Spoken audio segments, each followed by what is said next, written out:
Eu espero que você receba. Abra o seu coração para aquilo que o Senhor tem a liberar nas nossas vidas. Abra sua Bíblia em Provérbios capítulo 3, versos 5 e 6, diz assim: confie no Senhor de todo o seu coração. Não se apoie em seu próprio entendimento. Reconheça o Senhor em todos os seus caminhos, e Ele endireitará as suas veredas. Amém? É bem verdade que o tema central é vida abundante, mas o som que encheu meu coração hoje, irmãos, é confiança em Deus. É o estilo de vida. E a gente olhando para o livro de Provérbios e as inspirações, tudo aquilo que esse sábio escreve, tudo aquilo que está registrado, esses princípios, esses ensinamentos, irmãos, não é meramente somente um ensinamento natural de homens, de algo secular, não é. Mas é uma explanação de princípios que foram revelados através de uma vida de obediência, não de uma, mas de várias vidas de obediência. E aqui nessa coletânea poética tem conselhos que fazem parte de uma genuína sabedoria, que se baseia em experiências de homens de Deus que serviram ao longo das histórias bíblicas. E aí a gente vê lá em Deuteronômio capítulo 6, aquilo que se faz necessário: ensina o teu filho na mesa, caminhando ao se levantar, na porteira da fazenda, em todos os lugares a qual você pensar. Ensina o teu filho, compartilha, repassa aos filhos de geração em geração princípios, a verdade. Compartilha essa verdade no coração. E aí, irmãos, a pergunta que ao longo desses encontros nós temos feito: como eu posso ter uma vida abundante? Como eu posso viver essa vida abundante? Nós temos dito e repetido que uma vida abundante, irmãos, ela não se resume em possuir aquilo que somente as nossas mãos podem construir: casa, carro, bens materiais, não é só isso. Desfrutar das riquezas a qual nós podemos construir com o passar do tempo. Não é só isso. Vai muito além disso. Vai muito além daquilo que nós podemos construir. Esses bens nós podemos adquirir. Verdade, trabalho, esforça-te, que o Senhor vai te ajudar. Uma vida abundante, irmãos, é ser cheio, completo da plenitude de Deus. E eu faço um resumo dessa superabundância com uma palavra só: presença. Porque quando nós temos a presença, irmãos, nós temos uma vida abundante. Porque a presença, ela supre tudo aquilo que nós necessitamos. É verdade que muitas vezes pode faltar algo a mesmo? Pode. Mas quando a presença, ela governa na sua vida,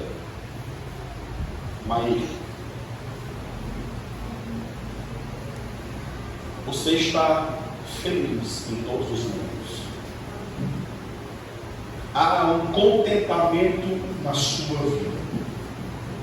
E é sobre esse terceiro pilar, irmãos, que eu gostaria de ministrar para a minha vida e para a sua vida, para que nós possamos construir essa vida abundante, que é justamente confiança em Deus. É um estilo de vida. Confiar em Deus, irmãos, é um estilo de vida.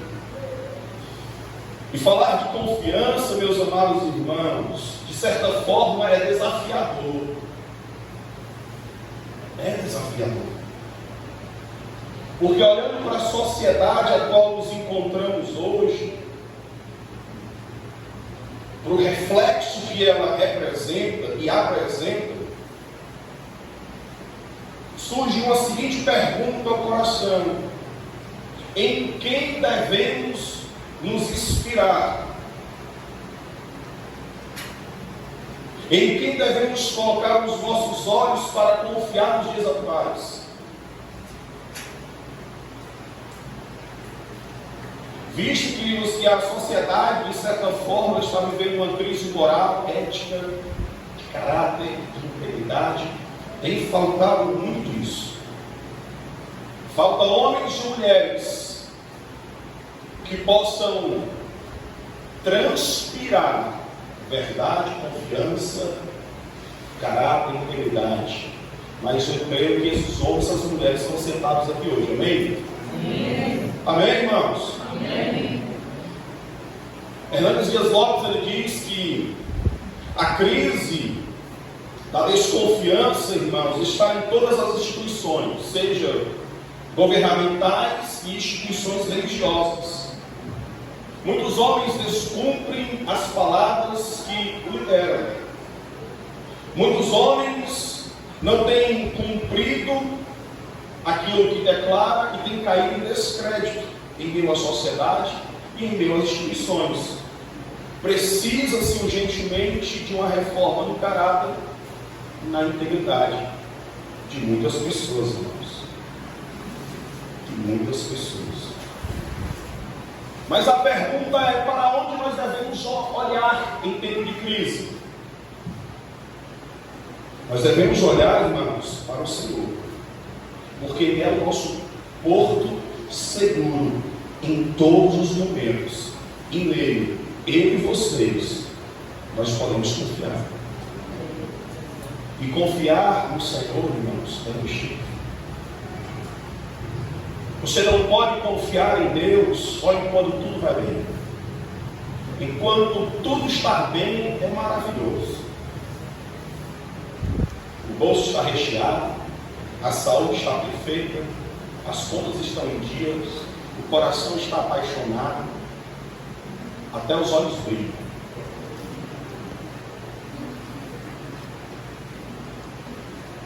Mas quando algo sai do equilíbrio ou do seu controle, muitas vezes bate o desconforto emocional. Mas eu e você, irmãos, precisamos confiar em Deus, porque isso é um estilo de vida. Eu não sei qual é o seu estilo. Eu não sei qual é o estilo a qual você está trajado hoje. Mas uma coisa eu tenho certeza, que a Bíblia nos orienta, irmãos, a despir-se do velho homem e se revestir do novo homem que está em Cristo Jesus.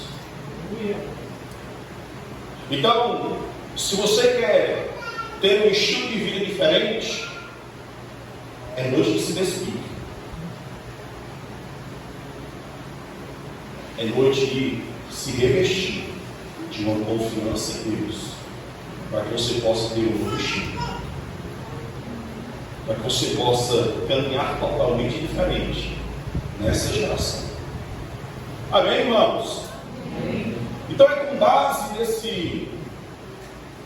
nesse pilar aonde eu e você precisamos estar, de confiança em Deus, gostaria de refletir contigo sobre 5 conselhos, irmãos, para mudar o nosso estilo. Primeiro, verso 5 diz assim: confie no Gilson. Confie no Laírton. Não, confie no Marcelo. Não, confia no pastor.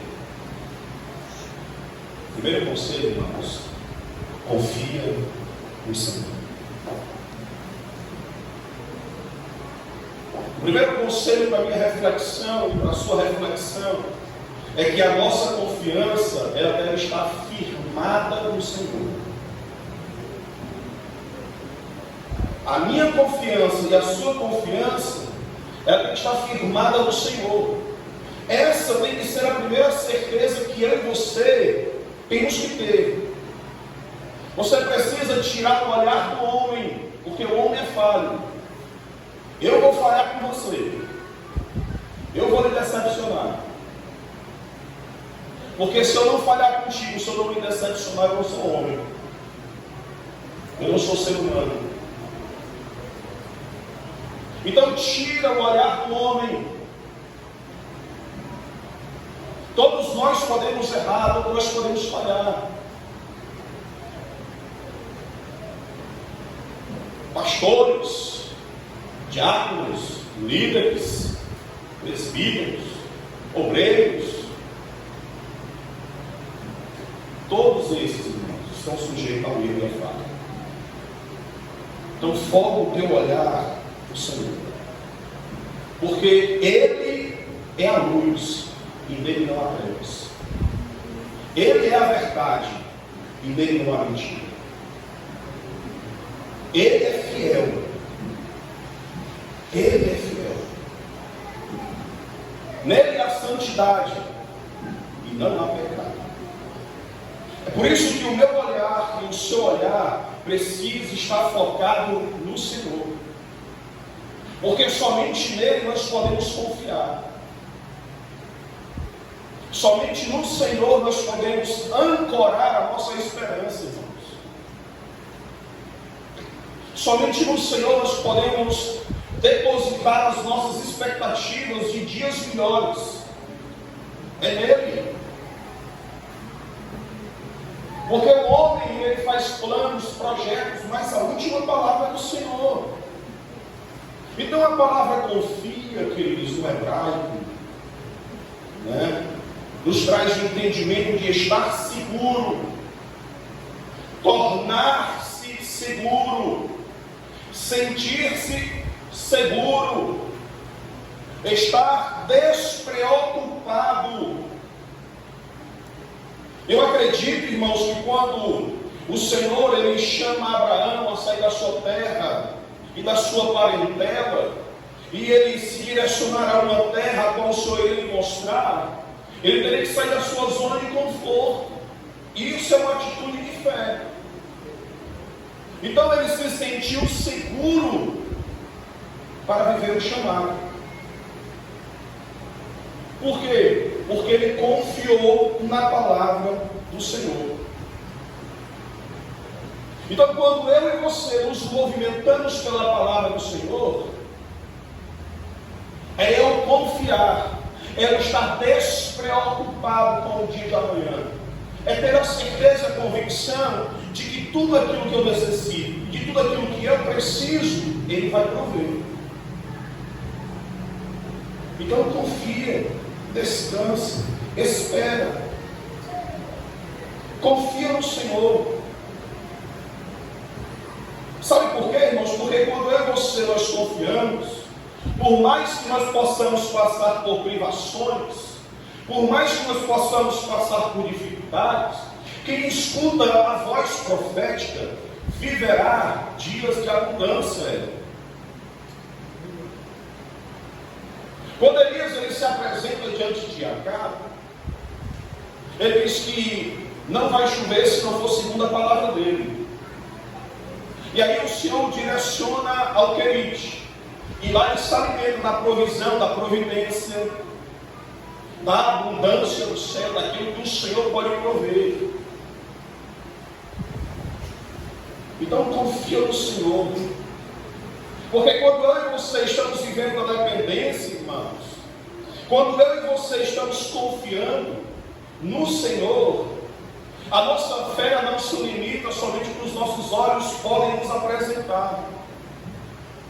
A nossa fé não se limita somente naquilo que as nossas mãos podem construir. Mas você consegue ver e se movimentar por aquilo que muitas vezes as pessoas não conseguem ver. Estevão, mesmo sendo apedrejado, estava vendo os céus abertos. Só ele estava vendo os céus abertos. Por quê? Porque estava se movimentando por um propósito. E o que estamos movimentando nessa geração? Aonde está firmada a nossa confiança? Como está sendo construído o nosso relacionamento? Aonde está firmado a minha confiança e a sua confiança? No Sermão da Montanha, Jesus ele traz uma resposta a essa pergunta. Mateus capítulo 7, verso 24 ao 27. O Senhor ele vai trazer justamente a resposta para essa pergunta: aonde nós precisamos depositar a nossa confiança. A minha confiança e a sua confiança, irmãos, tem que ser semelhante a esse homem prudente que edificou a sua casa sobre a rocha, aonde ele construiu. Porque o prudente construiu sobre a rocha, o imprudente sobre a areia. Quando veio as chuvas, as tempestades, os ventos, a casa qual foi edificada sobre a areia, ela veio a tombar. Mas a casa que é edificada na rocha, ela permanece de pé, em meio às turbulências.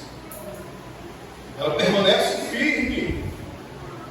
E o que Isaías fala no capítulo 26, verso 4? Confiem para sempre no Senhor, pois o Senhor, somente o Senhor, é a rocha eterna. Então é o local onde você tem que construir a sua vida, a sua casa, na rocha eterna. Confia no Senhor. O segundo conselho, irmãos, para a nossa meditação, ainda no verso 5. O texto diz: confia no Senhor. Parcialmente confia no Senhor. É assim? Não. O texto vai dizer: confia no Senhor de todo o teu coração. O segundo conselho, irmãos, que eu trago para a nossa reflexão é: a plenitude da nossa confiança é no Senhor. Completo, tudo, todo, de todo o coração. A plenitude da nossa confiança, irmãos, aquilo que eu vou dedicar, aquilo que eu vou empregar, tem que ser total, totalidade, completo. E essa palavra plenitude, ela vai trazer uma definição de inteiro, de completo. É o mesmo que estar bem, é o mesmo que estar confortável com a sua vida, é estar confiante em Deus, é você ter confiança no Senhor, mesmo diante daquilo que possa ser solicitado. Lembra-se de um pedido especial que Deus fez a Abraão? O Senhor pede a Abraão o filho da promessa, Isaque. Gênesis capítulo 22, versos 6 a 8. O texto vai dizer, irmãos, que Abraão ele pega a lenha. Abraão ele prepara tudo o que precisa para o holocausto, só não tem o sacrifício aos olhos de Isaque. E aí eles vão caminhando juntos. Aí Isaque vai dizer assim: papai, cadê o sacrifício? Eu estou vendo a lenha, eu estou vendo a faca, eu estou vendo as cordas, eu estou vendo tudo, só não estou vendo o sacrifício. Meu filho, Deus proverá. Deus proverá o cordeiro para o holocausto. Que pedido difícil, irmãos. Mas aquele que confia plenamente no Senhor, sabe que o Senhor proverá tudo aquilo que nós precisamos. Tudo aquilo que eu e você necessita, o Senhor vai prover. Então, confiar no Senhor de todo o coração, querido, é estar confortável com a situação. É você estar inteiro e completamente convicto que o Senhor Ele vai prover em sua plenitude o que nós necessitamos. Confiar no Senhor é ter a convicção, irmãos, que o Senhor é Deus. E que você não negocia a sua adoração.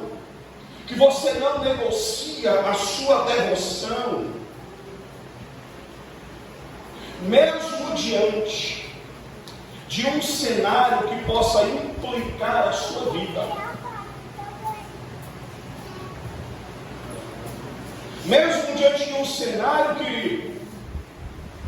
que possa colocar a sua vida em jogo. Isso é confiança, irmãos. Você lembra ali daqueles 3 jovens que estavam na Babilônia, aonde Nabucodonosor ele muda a alimentação, o cardápio, queria mudar o cardápio deles, eles não se alimentaram dos manjares da mesa babilônica. E o que acontece, queridos, aqui no capítulo 3, Nabucodonosor edifica uma estátua, e ali todo o povo é direcionado a se prostrar e adorar. E aqueles que não se prostrassem em terra e não adorar, irmãos, imediatamente seriam lançados na fornalha em chamas. Aí a Bíblia vai falar, irmãos, no capítulo 3, verso 12, que alguns judeus, aqueles que eram administradores da província babilônica, aqueles a qual foi dado o nome, Laírto, de Sadraque, Mesaque e Abidnego, mas que na sua essência era Ananias, Misael e Azarias. A Babilônia tentou mudar a sua identidade, mas aquele que confia no Senhor, ele tem uma essência, ele sabe quem ele é. E o que acontece, irmãos? Esses homens não adoraram, esses homens não se prostraram, esses homens são apresentados diante do rei, e o rei diz a eles: olha, é necessário que vocês se prostrem e adorem na imagem que eu fiz. Eu aconselho até que vocês façam isso. Quando tocar a harpa, quando tocar a música, vocês se prostrem, porque senão vocês serão lançados na fornalha. Eu acho massa, queridos, é a resposta desses homens. E eles se colocam diante do rei e dizem assim: ó rei, não precisamos defender-nos diante de ti. Interessante é que, em meio às calúnias e perseguições, a primeira coisa que a gente busca fazer é se defender, né?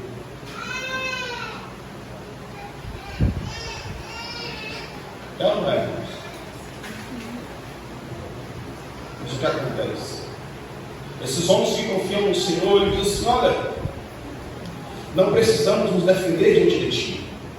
Se formos atirados na fornalha de chamas, o Deus a quem prestamos culto pode livrar-nos, e Ele nos livrará das suas mãos, ó rei. Mas, olha a confiança, olha a convicção, olha a ousadia que o cristão precisa ter. Mas, se Ele não nos livrar, saiba, ó rei, que não prestaremos culto aos seus deuses e nem adoraremos a imagem de outro que mandaste erguer. Lá na frente, o rei vai ver os homens que foram lançados na fornalha, 3 homens, Mas ele vê quantos homens, irmãos? 4. Sabe o que é isso? Era a confiança, a plenitude da confiança que havia no coração daqueles homens. Era entrega total. Total. Confiar no Senhor, irmãos, é ter a convicção de que você vai entrar numa batalha e acreditar que o Senhor é contigo e de que você é mais do que vencedor em Cristo Jesus. É olhar para a circunstância e para a situação e entender que você é mais do que vencedor em Cristo Jesus. Romanos 8,37 diz: mas em todas as coisas nós somos mais do que vencedores por meio daquele que nos amou. Quem foi que te amou primeiro? É através dele que você é vitorioso. É através da confiança nele.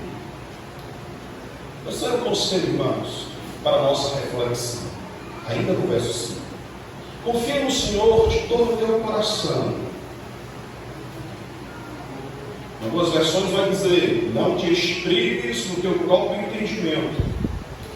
Na NVI vai dizer: não apoie-se no seu próprio entendimento. O terceiro conselho para mim e para você, irmãos, é: não dependa de si mesmo. A autoconfiança é uma construção que pode se tornar uma ruína.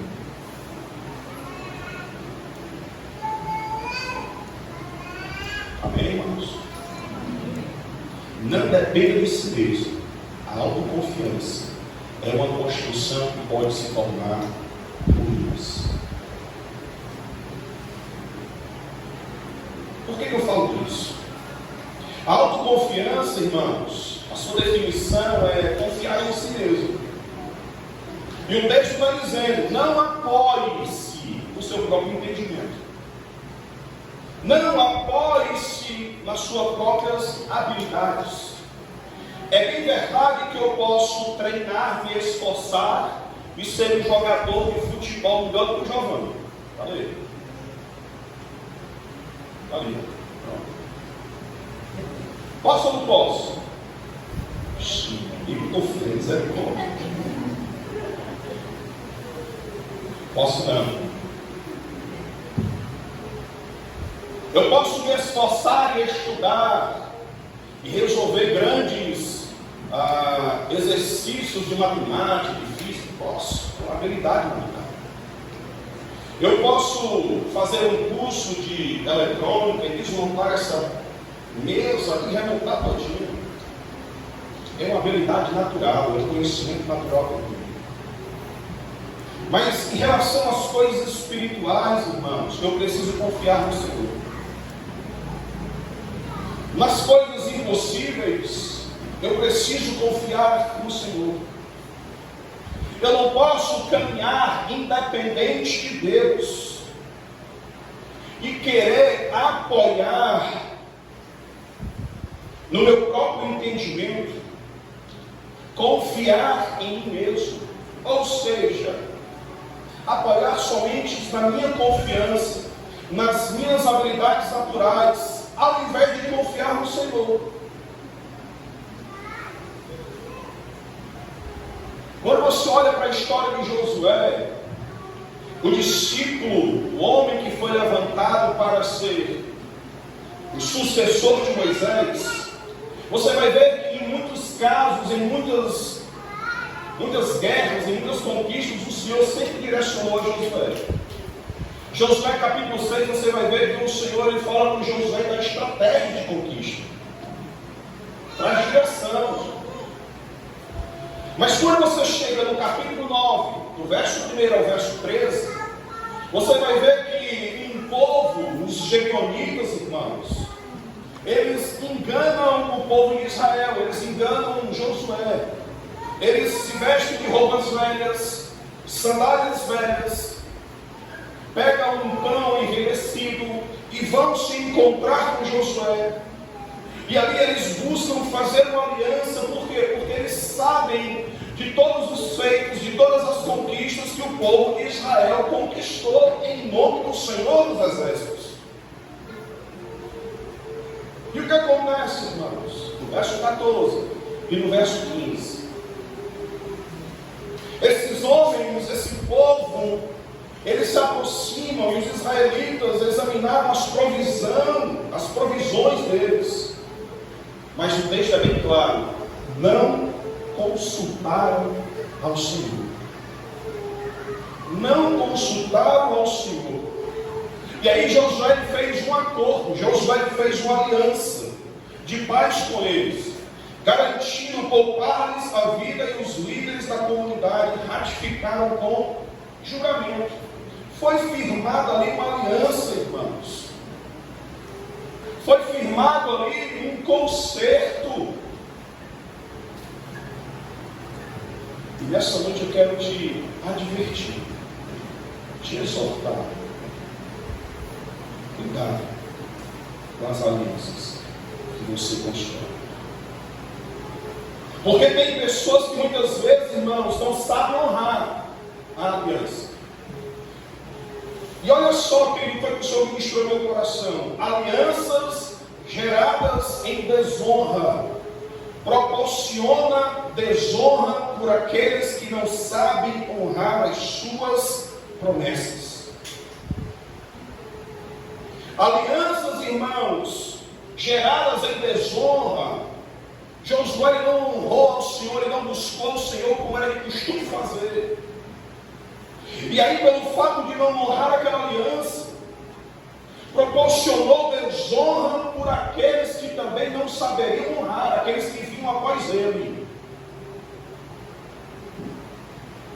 E o que acontece é que, pelo fato de não saberem honrar, por não saberem honrar essas promessas, essas alianças, irmãos, aprisionam uma geração de vidas posteriores que vinham após ele. Escuta, vamos ser abençoados.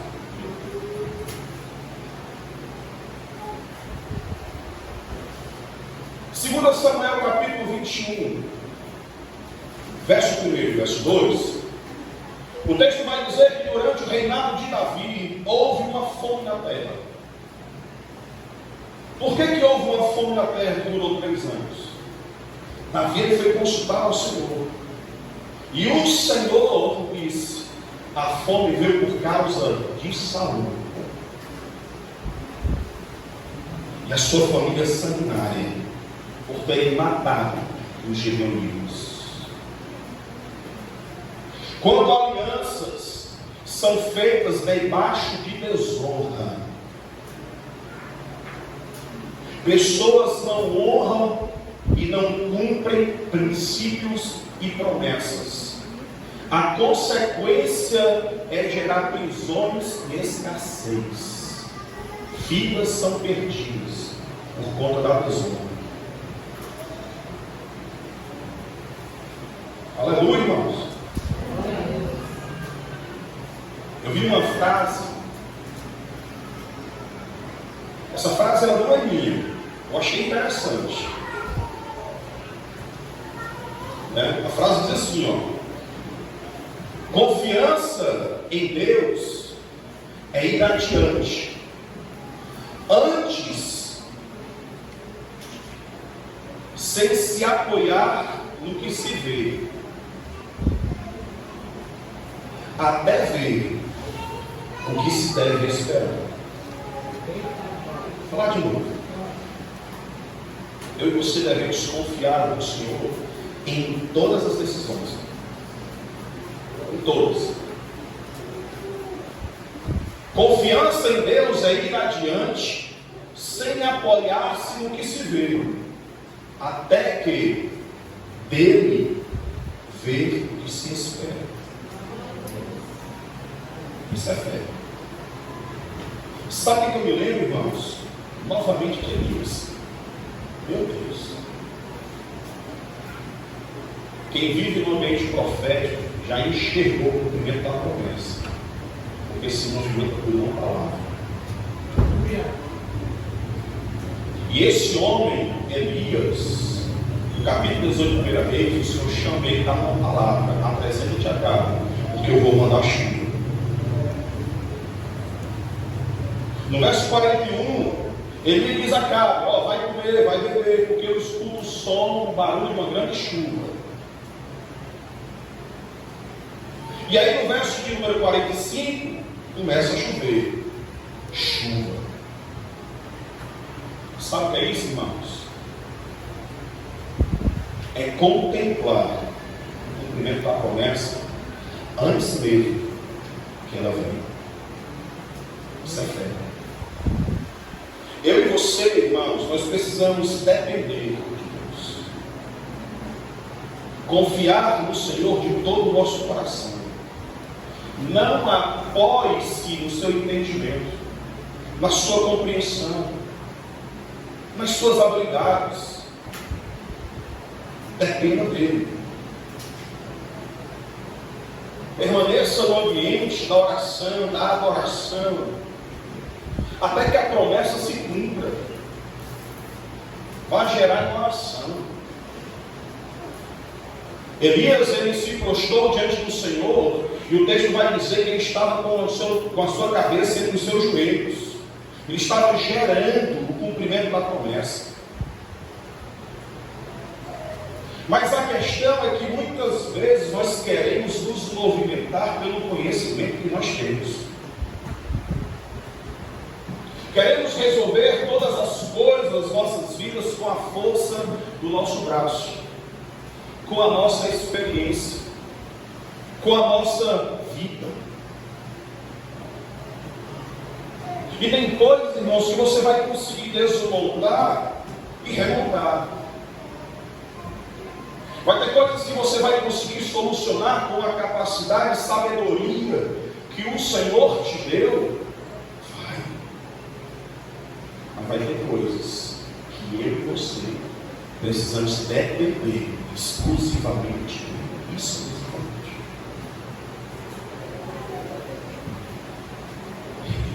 Dependa dele.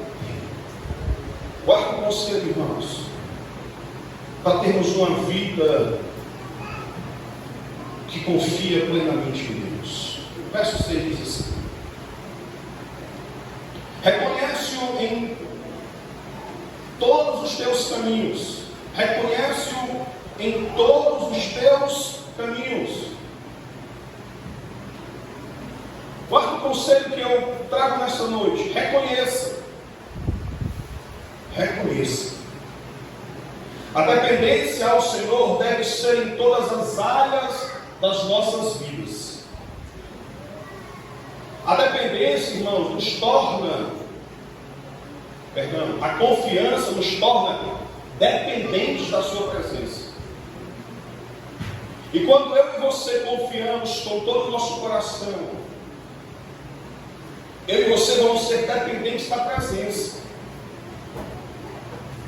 E esta palavra reconhecer, no hebraico, ela vai trazer um entendimento para a gente de conhecer, de descobrir, de distinguir, de discernir. Discernir. E quando o homem ele caminha na dependência de Deus, ele reconhece a voz do Senhor. Quais são as vozes que você está ouvindo? Qual é a voz que é do Senhor?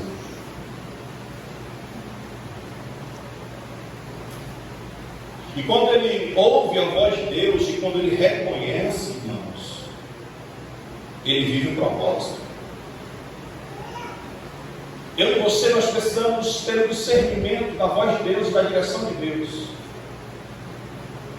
Porque vai ter momentos que o Senhor vai nos direcionar a uma direção aonde muitos corações vão olhar e vão dizer: está louco, está maluco, eu não acredito. Esse é doido. Foi mais ou menos isso o que eu ouvi quando eu vim para o sítio.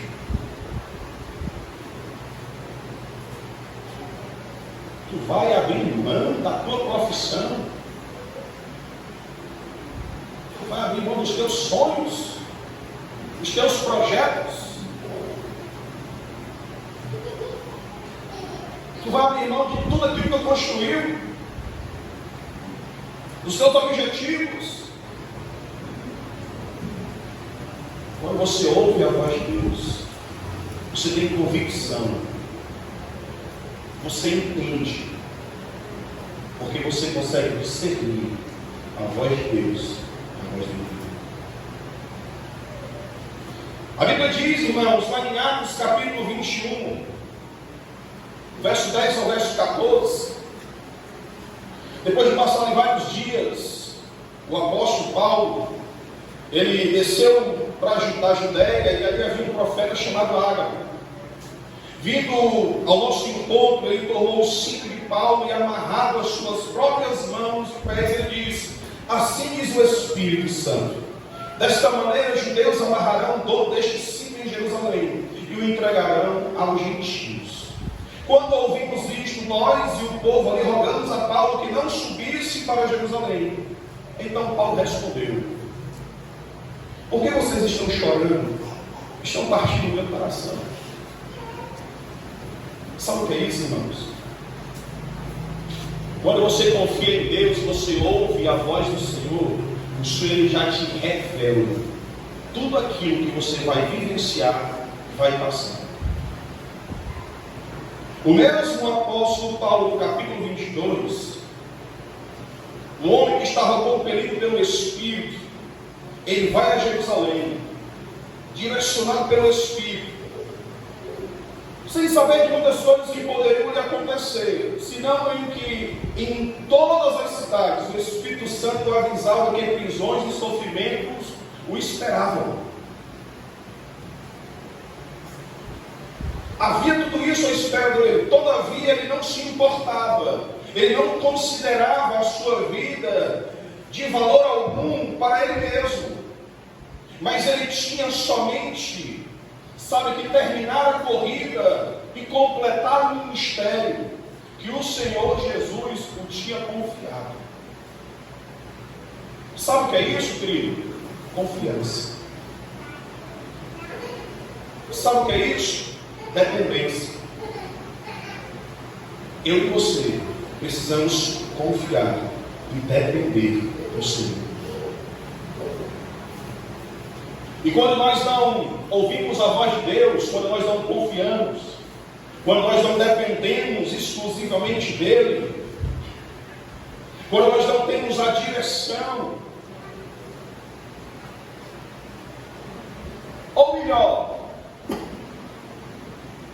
quando nós não dependemos do Senhor e nós queremos caminhar na nossa própria direção, vidas correm o risco de se perder. Escuta, pai, escuta, mãe, escuta, sacerdote do lar. Quando nós andamos e nós não reconhecemos a direção de Deus, quando nós não buscamos caminhar na vontade dEle, na direção dEle, e queremos caminhar pela independência do nosso coração, vidas correm risco. Jonas capítulo 1, verso 1 ao 4 diz assim: a palavra do Senhor veio a Jonas, filho de Amitai, com esta ordem: vai depressa à grande cidade de Nínive e pregue contra ela, porque a sua maldade subiu até a minha presença. Mas Jonas fugiu da presença do Senhor, dirigindo-se no sentido contrário, ele foi para Tarsis. E o que acontece, queridos?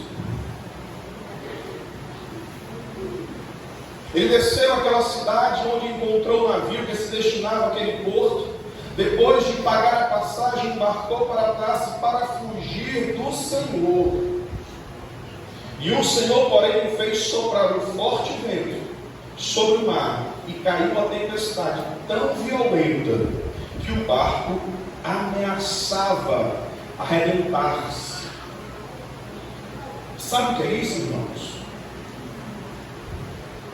Quando eu e você, nós não ouvimos a voz de Deus, Quando eu e você queremos caminhar pela nossa própria vontade, por aquilo que o nosso coração governa, vidas podem sofrer consequências que estão no barco conosco. Então, por isso que eu digo, sacerdote, tu és responsável pela condução da tua casa. Então, ora, busca, se consagra, ensina ao teu filho e à tua filha o caminho que se deve andar. Amém? Amém, irmãos? Amém. Mas quando eu e você ouvimos a voz de Deus e a obedecemos, lembra-se do naufrágio de Paulo, os naufrágios que ele passou. Lembra das tempestades do capítulo 27? Que o Senhor, em meio à tempestade, em meio às turbulências, versos 21 e 24 do capítulo 27, você vai ver que o Senhor fala com ele. Paulo levantou-se diante deles e disse: os senhores deveriam ter aceitado o meu conselho. Paulo ele trouxe um conselho antes deles embarcarem em direção a Creta, lá em Creta, para que eles não fossem naquela viagem. Porque o que aparentava é ter uma grande tempestade. Mas eles não ouviram a recomendação daquele simples prisioneiro. E o que acontece? Agora eu recomendo-lhes que tenham coragem, pois nenhum de vocês perderá a vida, apenas o navio vai ser destruído. Olha só o que o Senhor falou por ele. Pois ontem à noite apareceu um anjo de Deus, a quem eu pertenço e a quem eu adoro.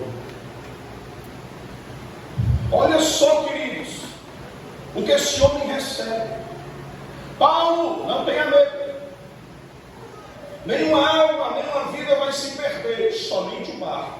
E todas as 276 vidas foram salvas. Quando eu e você caminhamos da dependência e ouvimos a voz de Deus, aqueles que estão na embarcação serão salvos. Está ouvindo a voz de Deus, irmãos? Amém, irmãos? Amém. Escute os conselhos. Porque quando você escuta, é porque há um anseio pela eternidade em você. É aquilo que está lá em Eclesiastes 3:11. Há um anseio pela eternidade. Então permita-se ouvir a voz de Deus. Permita-se ouvir o direcionamento, os conselhos, e alinha o teu coração na eternidade.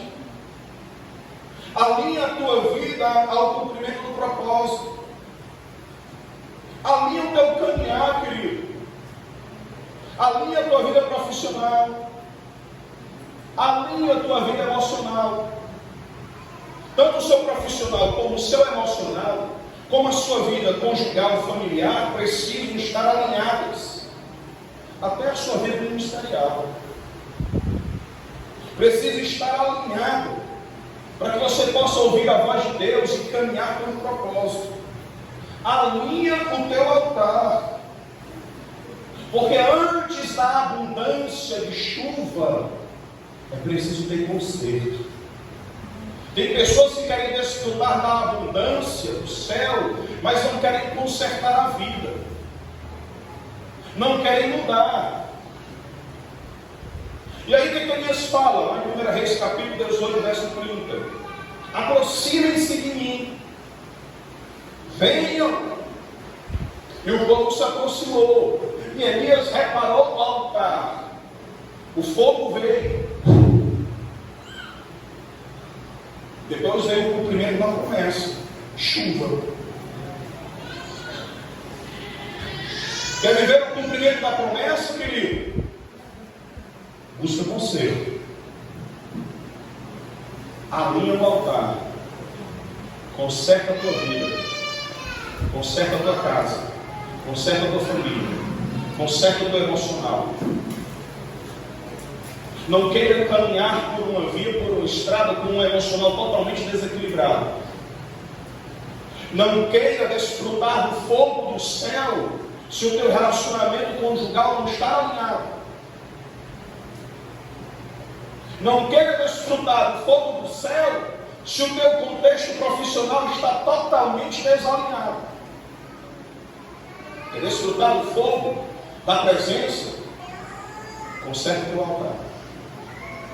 Alinha o teu coração para que você possa viver dias de abundância. E o último conselho, irmãos, ainda no verso de número 6, para que nós possamos finalizar. Eu já peço o pessoal do louvor para se posicionar. Amém? Verso 6 diz assim: reconhece-o em todos os teus caminhos, e ele endireitará as tuas veredas. Ele consertará o teu caminho. O quinto conselho que eu vos dou nessa noite: há uma recompensa em andar com Deus. É a direção para a eternidade. Há uma recompensa. E quem está disposto a receber essa recompensa em nome de Deus? Então, eu quero te dizer, só existe um caminho. Já até batido falar, né? João 14,6. Jesus é o caminho, a verdade e a vida. É verdade. Só existe um caminho. E é através de Jesus. Atos 4,12 vai dizer: não há salvação em nenhum outro, pois debaixo do céu não há nenhum outro nome dado aos homens pelo qual devamos ser salvos. Quando eu e você reconhecemos o Senhor em todo o nosso caminhar, quando você caminha e depende dele, querido, ele vai fazer uma linha reta. Ele vai alinhar as curvas sinuosas do teu coração. Ele vai direcionar a tua vida à eternidade. Quem permanece no caminho, querido, obtém a recompensa. Quem permanece no caminho. Não é somente colocar o pé no caminho, é permanecer caminhando no caminho. Não é porque você dormiu na garagem que você vai se tornar um carro, né, Rafael? Entendedores entenderão. Então, em nome de Jesus, permaneça no caminho. Permaneça buscando. Quem permanece, querido, andando na direção, quem permanece reconhecendo a sua necessidade, andará no caminho da eternidade.